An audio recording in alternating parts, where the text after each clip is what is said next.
105. Cosine equals 87 divided by 105, the square root of 105. I mean, I can't always be their little girl.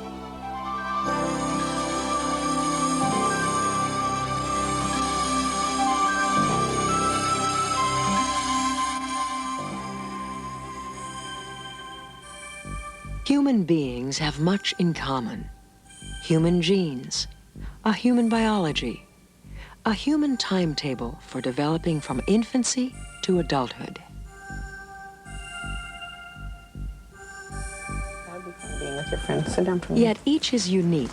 Each child develops at a particular time and place, under particular circumstances. So you'll be careful, and I'll pick you up at 6 as usual, okay? Okay. Okay, bye-bye. Bye. Bye. Be careful. These contexts, perhaps more than anything else, help shape the course of development.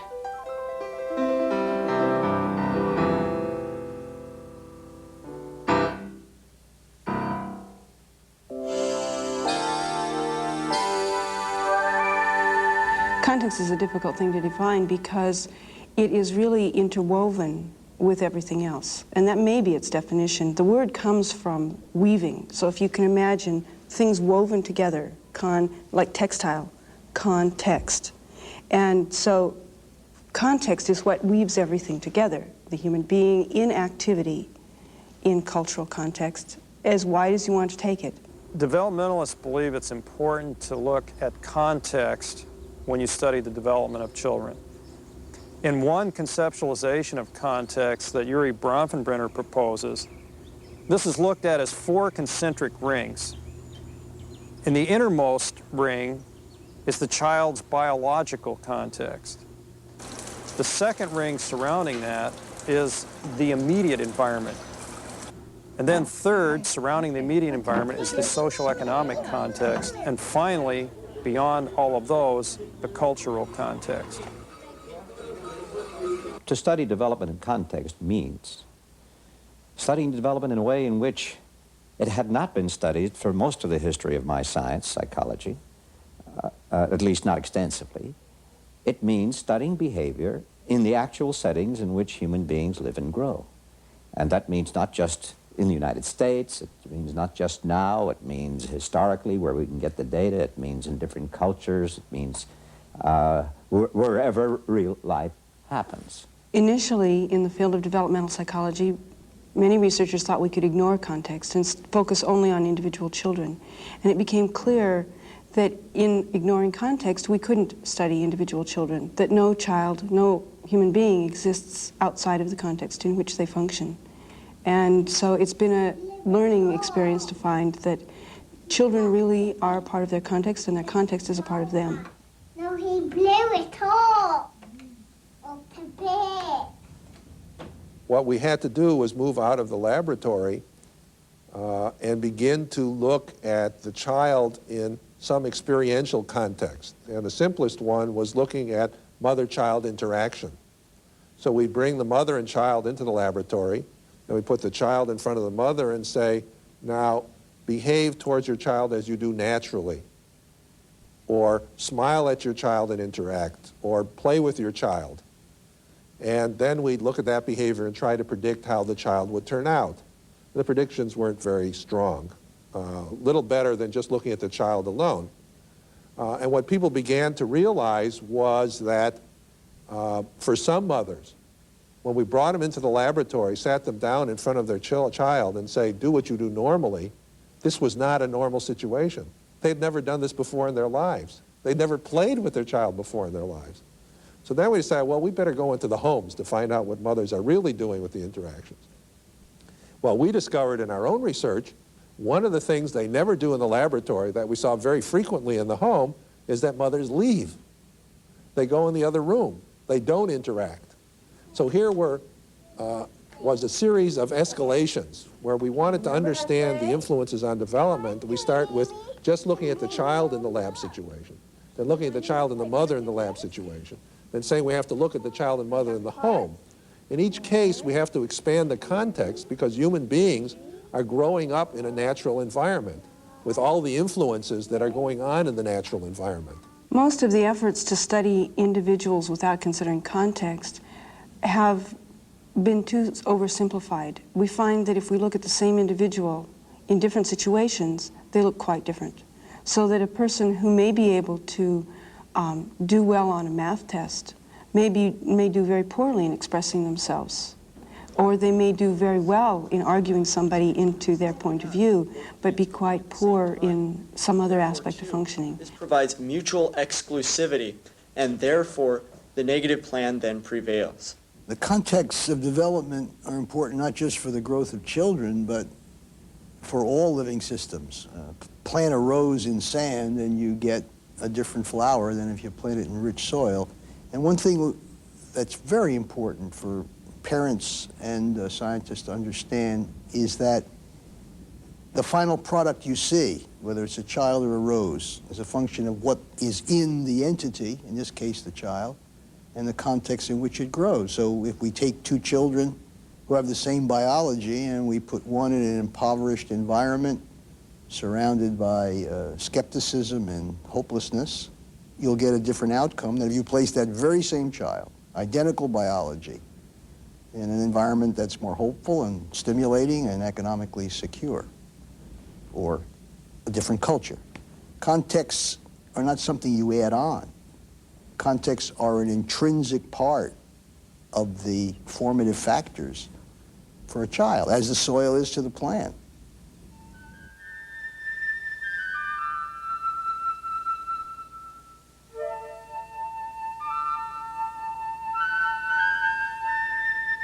At the heart of the development process is the child, existing, growing, developing within the mother's womb. It's within these confines that the genetic potentials for development are set. Here, the new person first interacts with the outside world through the direct biological connection to the mother. Within the womb, the baby begins the long process of experiencing the world and developing those inner potentials. The original model of thinking that genes cause behavior and genes cause how you turn out has been transformed into an understanding that genes do operate in an environment and that the influence of the environment has to be taken into consideration. So what this next step was is saying that indeed we have to pay attention to the environment, but the genes cause the environment. Now, that sounds kind of tricky. How can genes cause environment? And the argument that these people use is that children, by their individual differences, will select different kinds of environments. So children with one kind of genes will select maybe an intelligent environment, and children with another kind of genes will select a more boring environment. The side I would add, though, from the environmental side is that even though you may have the desire to select the kind of environment, it has to be available for you. If that environment isn't available, it doesn't matter what kind of genes you have, you can't do that. If you were in a society that didn't care at all about music, it doesn't matter what your musical genes were, your capacity for fine motor playing of a musical instrument and your perfect pitch, because nobody cares about it and there's nothing in society that permits that to happen.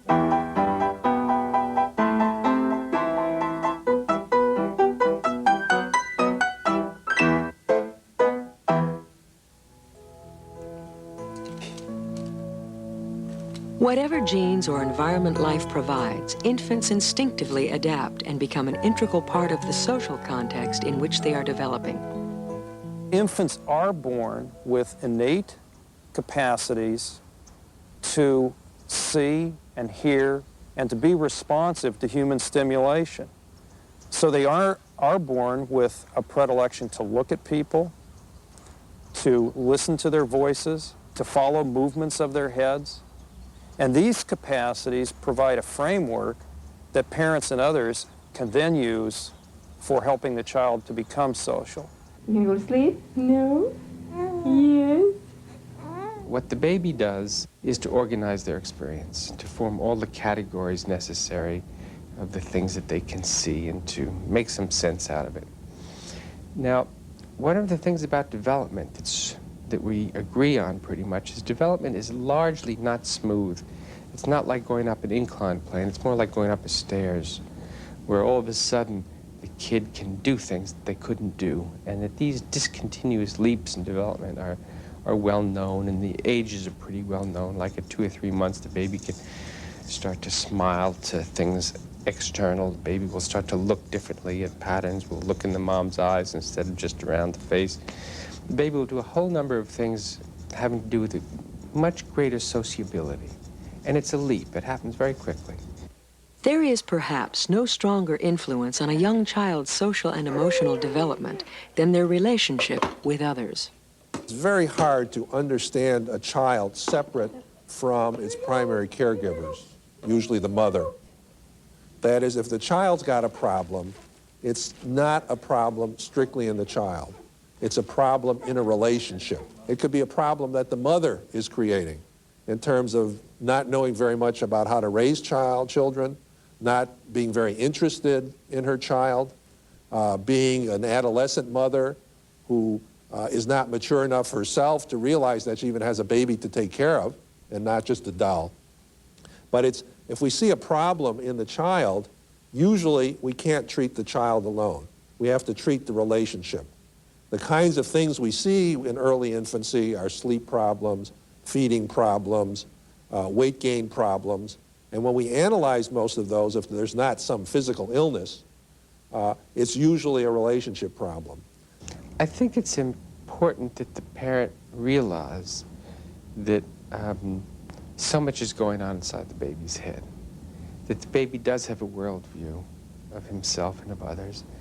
And I think that the more the parent gets curious about that, and curious about what the baby is thinking and seeing and feeling and organizing, then I think the more sensitive the parent will be and the more curious the parent will be.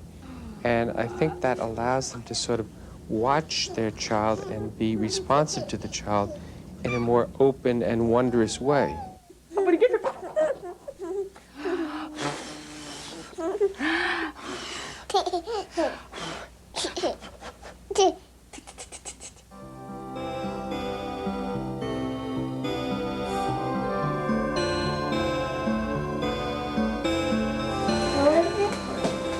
What does it look like, Clarissa? It's a brush. What does it look like? The context of the immediate environment begins with the child's family, not just the people, but the things and places that a particular family provides for the child's development. The immediate environment plays a strong role in teaching the child and fostering development of their potential.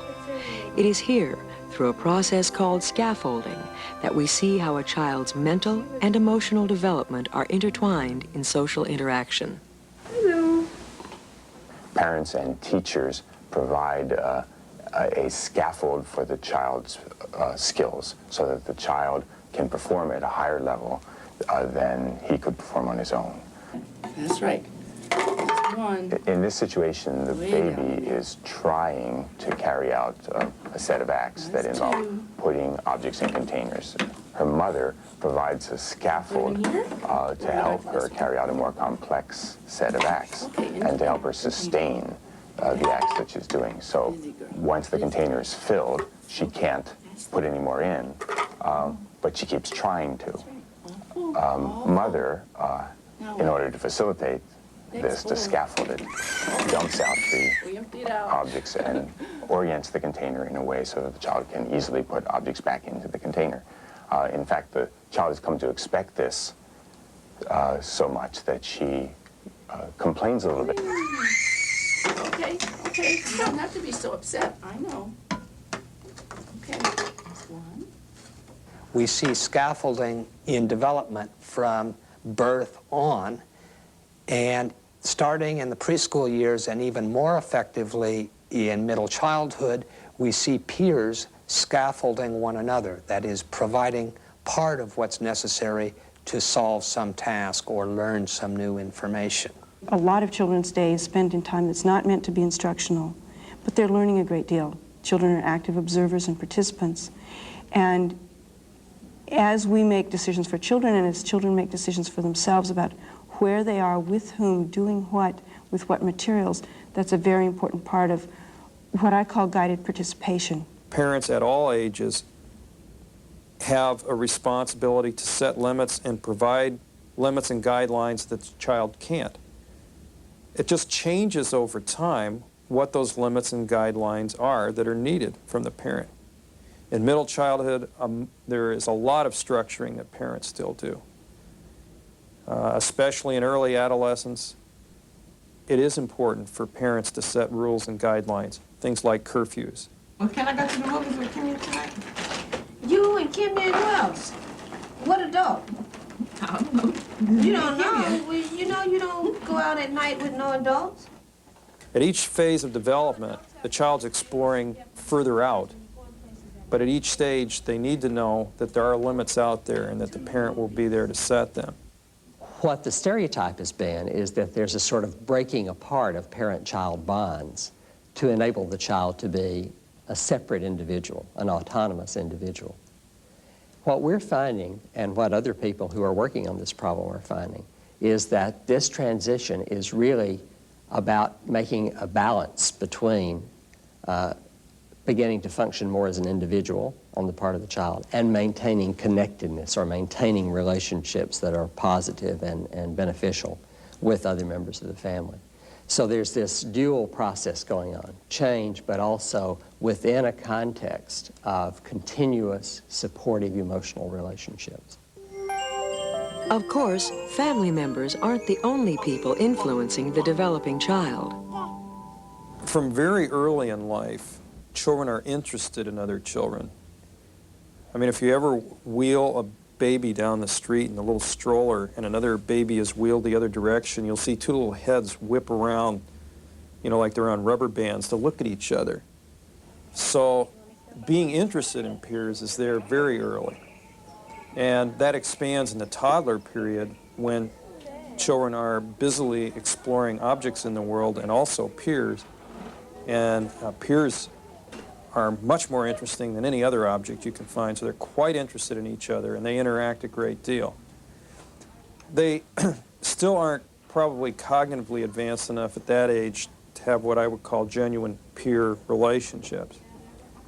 In the preschool period, I think it is appropriate to talk about peer relationships. There you begin to see relationships with specific other children that have some durability, and you begin to see several children playing together in some kind of coordinated manner.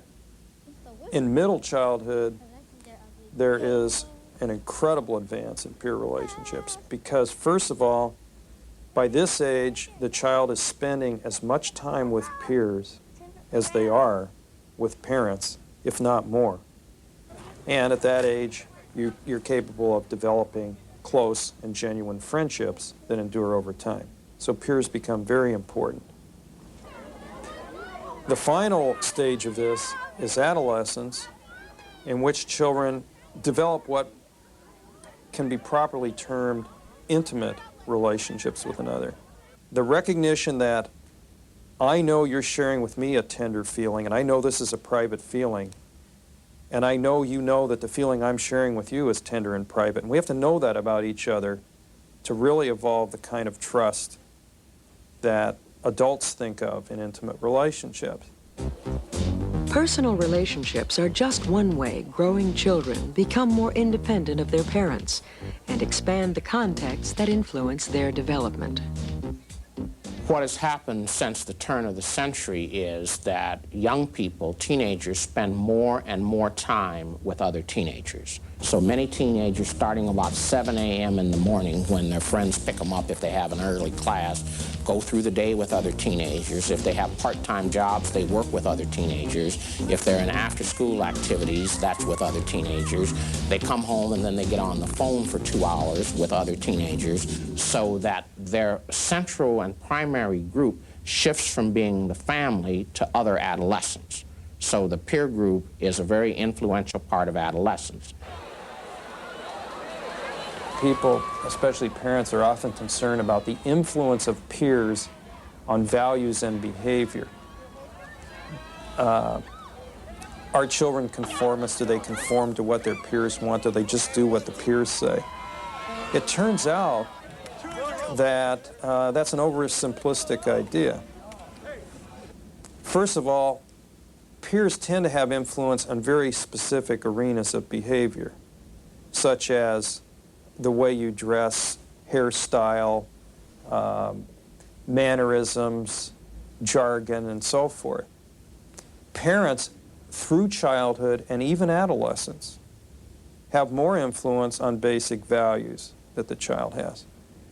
So even during ages when children are very concerned about what others think about them, such as late middle childhood and early adolescence, it's still the case that in matters of basic values and beliefs, what parents think and who parents are remains more important than what peers have to say.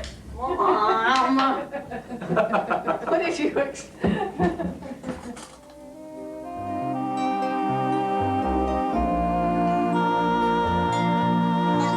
A child grows within the framework of the social institutions, beliefs, values, and practices that are established long before the child's arrival.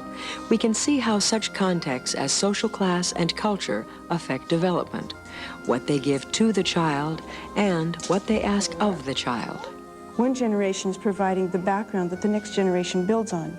And that generation, in turn, passes on some things to the following generation. None of them are passively accepting what's gone before, but they're building on what goes before in an active way that involves individuals working actively, as well as cultural institutions changing, people around the individual participating actively in ongoing events and activities. We've been doing some research where we've watched children grow up from birth, and actually at this point we're into an 18-year follow-up on these children.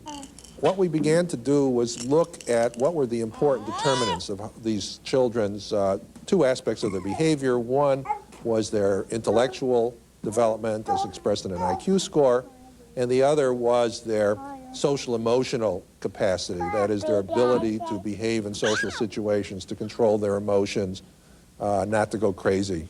The strongest correlation we found with those two outcomes was their socioeconomic status. That is, how much money and how educated their parents were. This is probably one of the single most powerful predictors of anybody's development. If you want to say, how's this child going to turn out, just ask what his social class is. One of the strongest examples of the influence of the environment on development comes from poverty, because in poverty we see an influence on development that perpetuates itself. After the child's born, just as the mother got poorer medical care before the child was born, the child's likely to have poorer medical care after birth. That may mean more days missed from school. It may mean days in school when the child's less well prepared to benefit from the schooling experience. Poor performance in school then makes it more likely that that child will have a lower paying job or perhaps only temporary work. That former child is now at risk of being a poor parent for the next generation of poor children. And as that goes on and on, we see a self-perpetuating cycle that is typically referred to as the cycle of poverty. Okay, so you've had a California ID, you just need it reissued. Okay, I'll talk to the rest of you.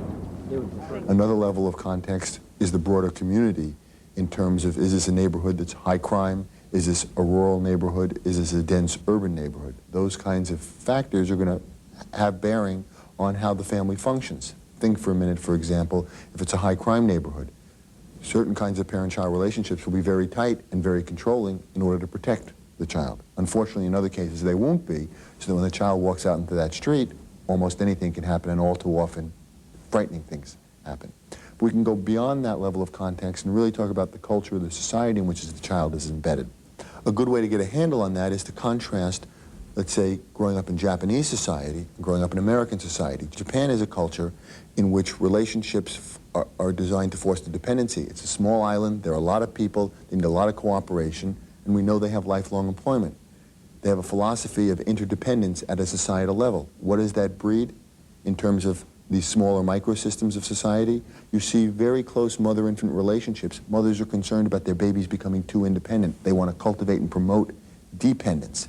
You see this through the preschool years, the mothers being very involved, very tightly involved, and in the elementary school years, spending large amounts of time fostering and encouraging their children to do their homework and do their studies. Switch over now to the American culture and consider that macro system. What we discover there is a society that pushes achievement like the Japanese, but they push independence. The American mother looks at her baby as a consequence, and what does she see? She sees a highly dependent organism that needs to have its independence promoted. There's a certain degree of pushing away, stand on your own, be self-reliant. We expect our children to grow up and do their homework on their own, to stand up for themselves in fights. The point I'm trying to make here is that at the very macro system level of the culture, we have very different ideologies and beliefs about what humanness is all about. Close dependency, freestanding independence. That translates its way down to how workplaces operate, lifelong employment versus not, to how families operate, how mothers interact with babies, and this starts from very early on and shapes development in important ways. I built a big tower. Each child is affected by the culture into which they are born, by the people and circumstances that surround their daily lives and powerfully influence who they are and what they will become. At the center of these contexts stands a biologically unique individual, a person with a mind and spirit, a person who thinks, decides, acts, and interacts in the complex and fascinating process of child development.